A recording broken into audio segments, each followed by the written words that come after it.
Queridos hermanos y amigos, gusto de saludarles y estar nuevamente juntos para compartir la siempre palabra del Señor. Dios nos ha hablado muchas veces de diferentes maneras, de diferentes formas, en diferentes tiempos, diferentes contenidos, y Él está obviamente muy interesado en que usted y yo podamos conocerle cada día y así ir descubriendo su buena, agradable y perfecta voluntad. Hoy vamos a tocar el texto de Apocalipsis capítulo 12, los versículos 10 y 11. Reitero, Apocalipsis capítulo 12, los versículos 10 y 11 que dicen así.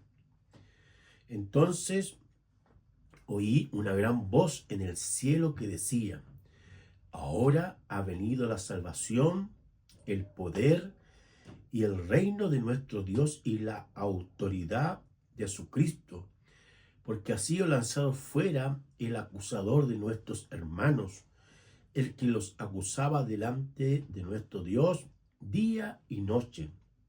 Y ellos le han vencido por medio de la sangre del Cordero y de la palabra del testimonio de ellos, y menospreciaron sus vidas hasta la muerte. Hemos titulado el mensaje de hoy El triunfo del cristiano.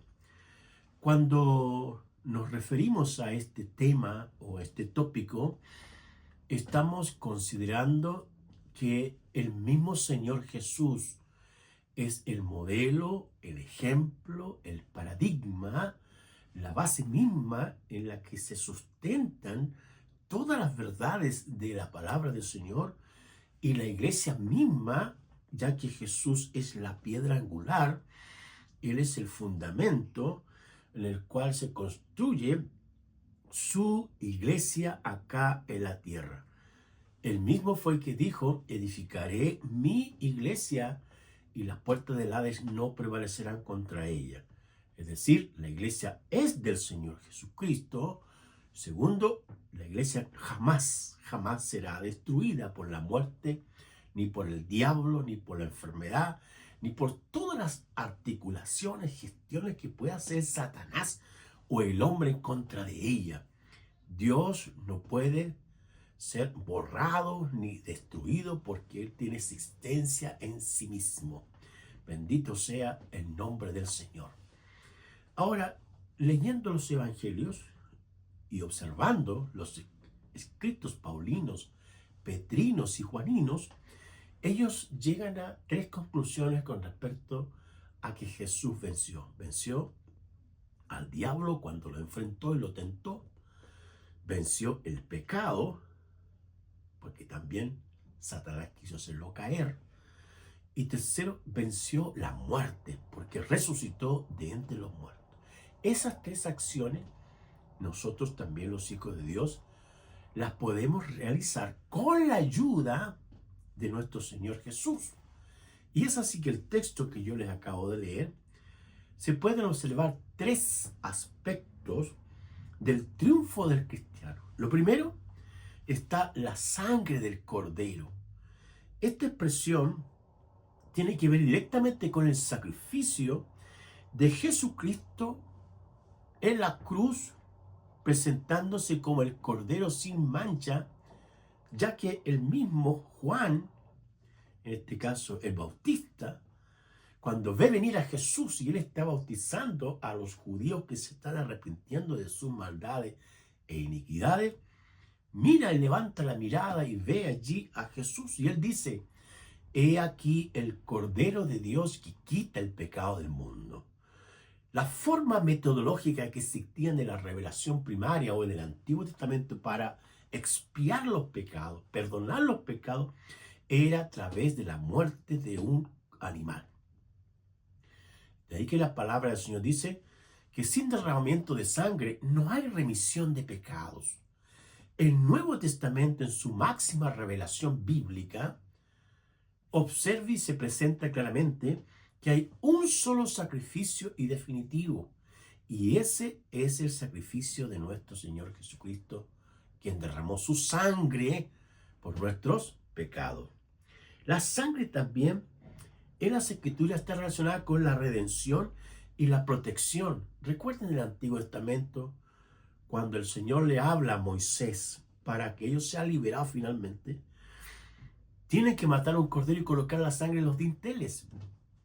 Allí en ese contexto es un elemento de protección. Pero en el Nuevo Testamento encontramos que es un símbolo de redención, porque en Cristo Jesús somos libres por la sangre del Cordero. Es la victoria que se plantea en la Escritura por parte del pasaje que acabamos de leer, Apocalipsis capítulo 12, en el versículo 11 dice: y ellos le han vencido por medio de la sangre del Cordero, ¿ve? Por medio del poder de la sangre de Jesús. En la sangre se encuentra la vida. Y Jesús es el Dios vivo, todopoderoso, victorioso, triunfante, que hoy día usted y yo debemos conocer cada día. Amén. En 1 de Juan 1:7 y hasta el 9 dice la Escritura que si confesamos nuestros pecados, Él es fiel y justo para perdonarnos y limpiarnos de toda maldad. Pero el versículo 7, vamos a buscarlo. Primera de Juan, capítulo 1, vamos a buscarlo. En el versículo 7 dice: pero si andamos en luz, como Él está en luz, tenemos comunión unos con otros. Y la sangre de Jesucristo, su Hijo, nos limpia de todo pecado. Ahí está. La sangre de nuestro Señor Jesucristo nos limpia de todo pecado. La obra vicaria de Jesús, el Cordero triunfante que es nuestro Señor Jesucristo, es el que limpia nuestros pecados por su obra redentora, por su obra de limpieza. Bien. En segundo lugar, el componente del triunfo del cristiano se sustenta en la palabra de Dios. La palabra de Dios es fuente de poder, fuente de autoridad. Fue así que el Dios Todopoderoso con su palabra dijo: en el principio creó Dios los cielos y la tierra, y sea la luz, y sea las plantas, y sea todo lo que hoy día nuestros ojos pueden ver, fue hecho por la palabra del Señor, por su poder. La palabra del Señor alimenta el alma, dice la Escritura, ¿ya?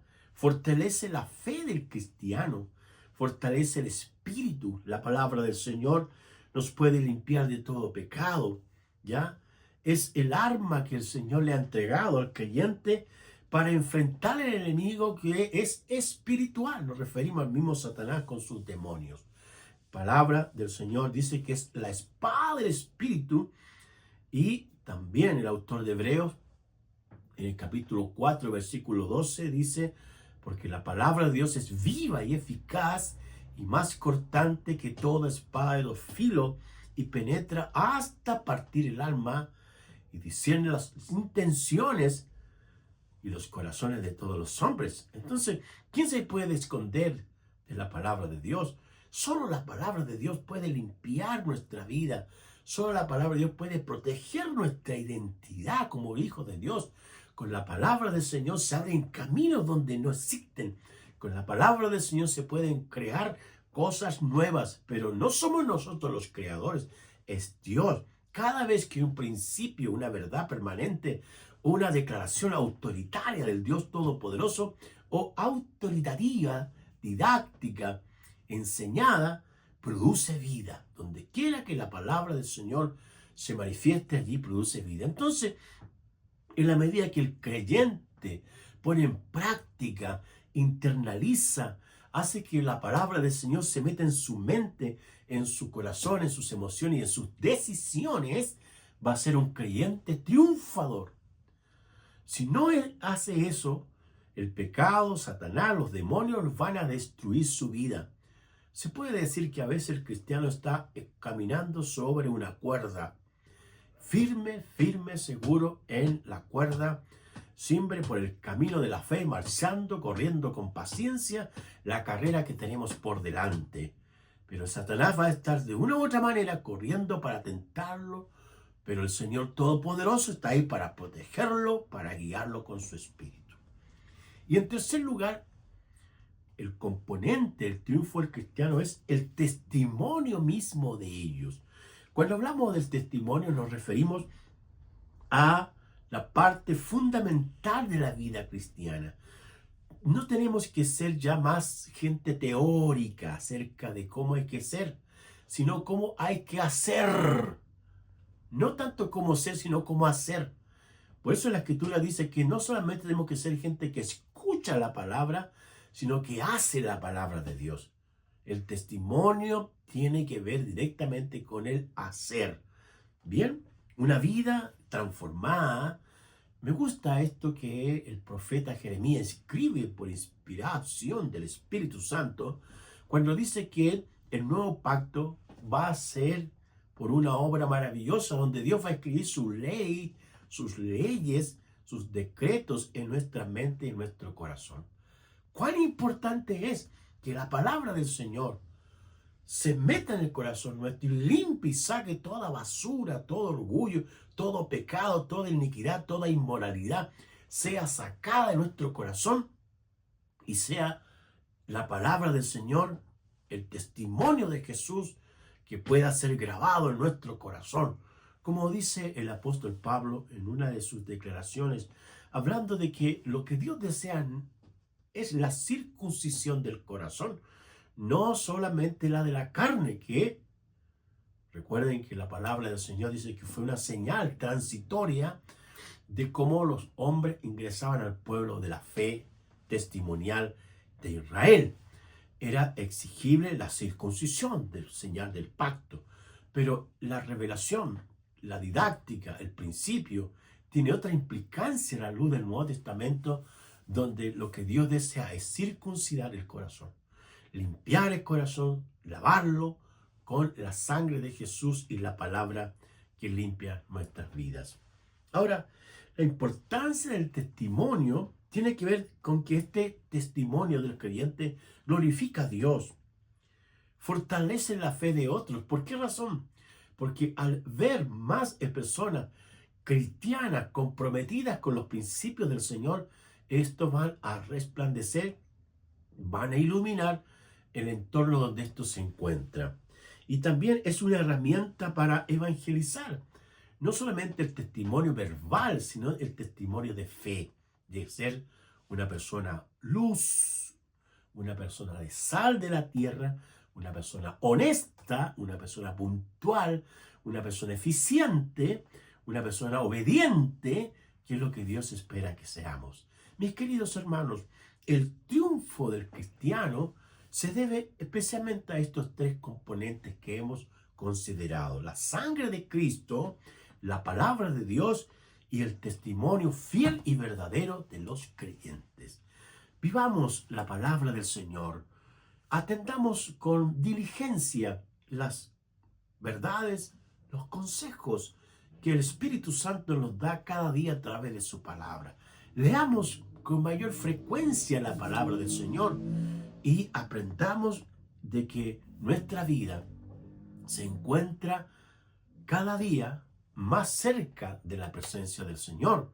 Un día que pasamos más aquí en la tierra, en este peregrinar, un día más cerca con el Señor. Oremos. Querido Dios, querido Papito, te damos gracias por tu palabra y pedimos, Señor, que esta verdad maravillosa de la victoria del cristiano se haga cada día más real a través de la sangre de Jesús, a través de la redención de Jesús, a través del testimonio, Señor, y a través de tu palabra. Bendícenos, Señor, edifícanos, y que la gloria de tu nombre, Señor, se manifieste en nuestras vidas, en nuestro matrimonio, con nuestros hijos, en nuestras casas, en el trabajo. Abre caminos, Señor. En el nombre de Jesús oramos, agradeciéndote, Señor, y bendiciéndote. Y para ti toda la gloria y el honor. En el nombre de Jesús. Amén. Que Dios te bendiga. Muchas gracias.